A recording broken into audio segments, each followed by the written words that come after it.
जय श्री कृष्ण। राधे राधे। आज मैं आपको ब्रह्मा द्वारा बालकों तथा बछड़ों की चोरी नामक प्रसंग आगे सुनाऊंगी। भगवान की दिव्य महिमाएं इतनी विशाल हैं कि उपनिषदों के निर्गुण अनुयायी ज्ञान के उस धरातल तक नहीं पहुंच पाते कि उन्हें समझ सकें। विशेषतया भगवान के दिव्य रूप इन निर्विशेषवादियों की पहुंच के परे हैं, क्योंकि वे उपनिषदों के अध्ययन द्वारा इतना ही समझ पाते हैं कि परम सत्य न तो पदार्थ है और न भौतिक दृष्टि से सीमित है। ब्रह्मा जी श्री कृष्ण के विष्णु रूपों में विस्तार अर्थात अंश से अपनी सीमित शक्ति द्वारा यह समझ गए कि परमेश्वर की शक्ति के विस्तार से ही इस दृश्य जगत की सारी जड़ तथा जंगम वस्तुएं विद्यमान हैं। जब ब्रह्मा इस प्रकार अपनी सीमित शक्ति से हतप्रभ होकर और अपनी 11 इंद्रियों के भीतर अपने सीमित कर्मों से अवगत होकर खड़े थे, तब वे यह अनुभव कर सके कि वे स्वयं कठपुतली के समान भौतिक शक्ति अर्थात माया की ही सृष्टि है।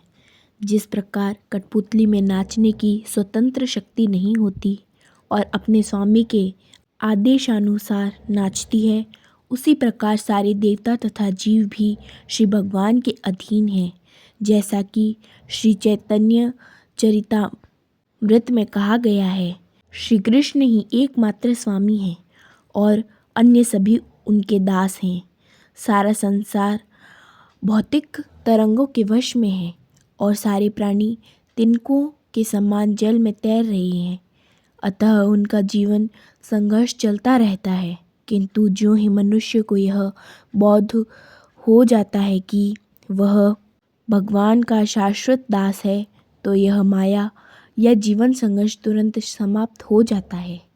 इस प्रकार ज्ञान की देवी के अधिष्ठाता तथा वैदिक ज्ञान के सर्वोत्कृष्ट अधिकारी ब्रह्मा जी भगवान द्वारा प्रकट असामान्य शक्ति को न समझ पाने के कारण अत्यधिक व्यग्र थे।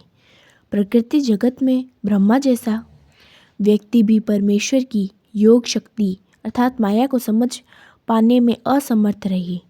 वे न केवल उन्हें समझने में असमर्थ थे, अपितु श्री कृष्ण ने उनके समक्ष जो कुछ प्रकट किया था उसे देखकर भी व्यग्र थे। श्री कृष्ण को ब्रह्मा पर दया आ गई कि वे यह देखते हुए कि श्री कृष्ण किस प्रकार स्वयं को बछड़ों तथा ग्वालों में रूपांतरित करके विष्णु के रूपों का प्रदर्शन कर रहे थे, इसे समझने में असमर्थ थे। अतः उन्होंने सहसा उस दृश्य पर से अपनी योग माया का आवरण हटा लिया। श्रीमद् भगवत गीता में कहा गया है कि भगवान योग माया द्वारा फैलाए गए आवरण के कारण दृश्य नहीं है। जो वास्तविकता को आवर्तित कर ले वह महामाया या बहिरंगी शक्ति है, जिसके कारण बद्ध जीव भगवान को दृश्य जगत से परे नहीं समझ पाता।